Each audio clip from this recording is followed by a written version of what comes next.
為有計劃嘅人類咧，永遠 plan 行程咧都會係提早2個月去準備嘅。活咗20幾年嘅人生入邊咧，我都未試過咁即興買機票。Hello， 大家早晨啊！歡迎翻到嚟 Violet 嘅 channel。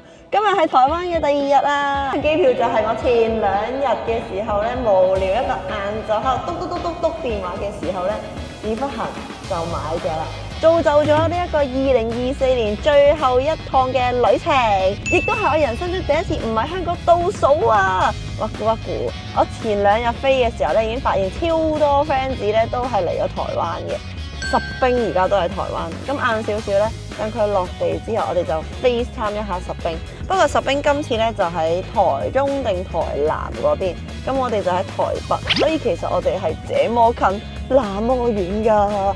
今日嘅行程咧非常之輕鬆啊！而家係12月31號啊，到底2024年嘅12月31號我會點樣度過呢？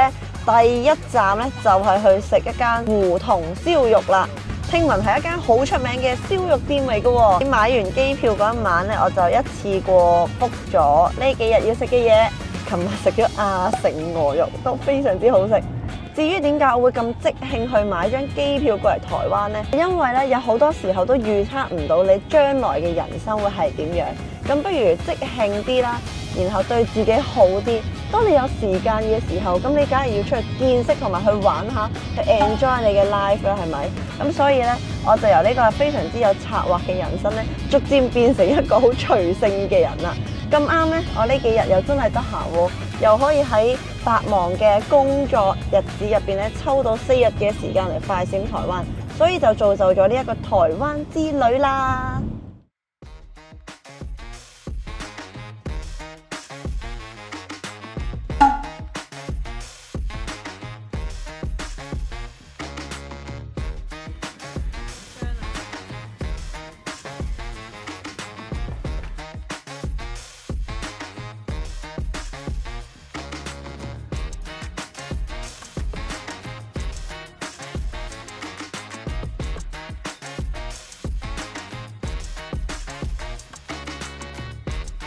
覺得最好食係蝦，因為超大隻，跟住佢啲糕勁好食啊！我發現咧香港食嘢真係好貴，喺台灣或者其他地方食嘢咧，都真係 CP 值高太多啦。喺呢度咧係可以想食啲咩就食啲咩，唔使就住，但係喺香港食嘢咧真係唔捨得啊！轉眼間我哋咧就入咗嚟 Pop Mart 咯，跟住狂掃貨。原本諗住入嚟睇下發生咩事，但係點知咧買盲盒真係會上癮㗎。1、2、3、4、5、6、1799大店，台北 Pop Mart 大掃貨。我哋而家去埋最底嗰層，見到有好多嗱布布。間 Pop Mart 勁大間，喺西門町嗰度有3層，第4層咧就係一個展覽咁嘅 area。咁而家出邊咧仲係勁多人排隊，啲人流完全不絕咯。好嚟開盲盒，點解我哋台灣係咁買盲盒㗎？好緊張啊！我希望中到呢2隻，其中1隻都 OK。咁啱啱店員同我講話呢隻已經俾人抽走咗，所以係有個鋪就係呢4隻，2/4嘅機會。我開啦，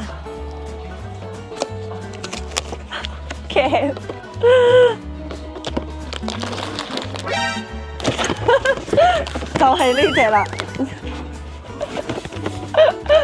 點解啊？點解啊？我絕對冇唔開心，都好得意嘅。我覺得下一科興嘅就係飛天小女警。喂，唔係啊，幾得意啊佢。其實佢真人咧比起個盒睇落去係冇咁醜樣喎，因為我唔中意佢嘅膚色，但係佢咁樣睇都幾 Q 啊。就咁啦。我哋今日係抽盲盒大賽，瘋狂抽盲盒。台灣必飲五同號已經係今個旅程嘅第2杯。我哋琴日飲咗開心果奶霜奶茶，同埋佢聖誕節限定嘅紅絨乜乜乜奶茶，2杯都超讚。今日咧呢一個係太紀奶茶。第一次挑戰正常糖正常冰，但係琴日嗰杯開心果真係有驚喜，完全係有豐富嘅開心果味，即係有個甩屎嘅味喺度。原來開心嗰間奶茶係咁好飲，建議大家如果要飲咧嗌少糖會好啲。啱啱 Amico 都 IGDM 咗我，佢話佢每次嚟台灣都一定要飲5同號。啱啱行完萬年，然後買咗奶茶，係時候翻去躺平。嚟到呢度嘅生活就係漫無目的同埋躺平，就係我2024年嘅最後一日過嘅生活啦。嚟到台灣俾人認得嘅頻率仲多過喺香港啊！我諗出呢一條片嘅時候，應該係出咗條2024年度總結先，大家就會知道2025年我嘅人生目標係啲乜嘢啦。所以今日最後一日，我就要開展我嘅人生目標，重啟一下啦。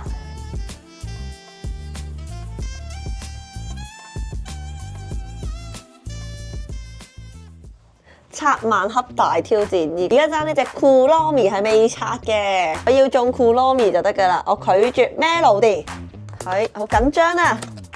到底係啲咩咧？唔知呢個鏡頭前面嘅大家同我一齊睇，同我開睇先，即係聽電話嘅庫洛米，好嘢！哈哈哈哈，電話喺呢度。哇，好得意啊！佢係咁嘅樣㗎。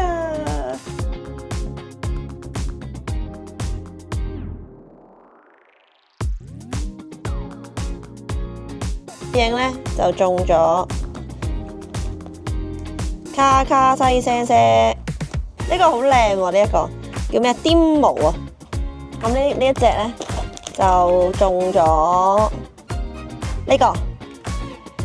呢個黑白天使，我諗佢嘅創作理念咧係個腦諗得太多嘢啦，所以佢而家個頭頂嗰度就有好多唔同顏色嘅唔同情緒嘅東西，跟住佢背脊有一邊係天使翼，一邊係惡魔翼，就叫你唔好糾結 ，Don't overthink。另外一隻嘅 Demo， 哈哈哈哈哈，勁 I 喎佢個樣睇落。咁呢一個咧係一個動物系列嚟嘅，我原本係想要刷牙恐龍仔嘅。Anyway， 但係佢其他咧每一個 decoration 咧同每一個嘅設計都好精緻啊，所以其實中邊個都覺得可以。呢一隻係兔仔啊，發現咧 Demo 呢一 set 咧佢行糖果色系，所以睇落去係好溫柔舒服嘅感覺。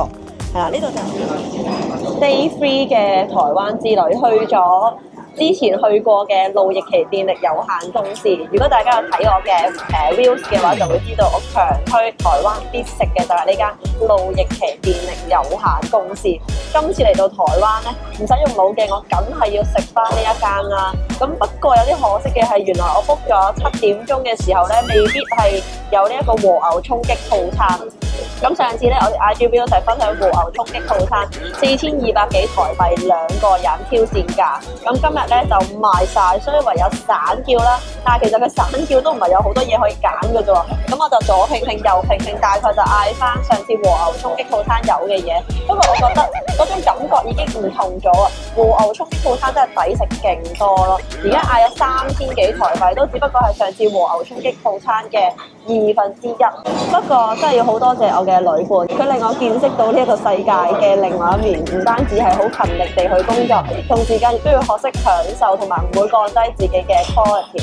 唔知道我嘅將來會變成點，但係我覺得有好多嘢都好突然之間就會失去咗，所以只能夠享受當下，活在當下，為每一日嘅自己都唔留低任何一個遺憾。例如我今日有一堆 to do list 嘅話，我就會做晒佢，唔會留翻去到聽日先做，因為我唔知我聽日仲有冇咁嘅時間，或者有冇咁嘅機會去做。呢一個就係我2024年最大嘅得着。但係呢一趟嘅台灣之旅，真心我覺得係一個好大嘅轉變啊！即係有好多嘢我都會 plan 晒先去做，做晒資料 research 之後做，但係今趟旅程幾乎冇 plan，攞翻之前去過嘅地方、玩個地方去做、去試。瞓醒瞓到自然醒先，慢慢坐車出去目的地，好似啱啱去膽大港咁樣，都一樣係我瞓到2點幾嘅時候，先至慢慢坐車出去。喺旅行嘅時候，我真係未試過咁 hea 咁 chill，好似就真係由一個地方轉咗去另外一個地方繼續生活咁樣。呢一個旅程，我會覺得真係好難忘。如果大家有咁嘅機會，都真係要試下咁樣嘅旅行模式，一定唔會後悔。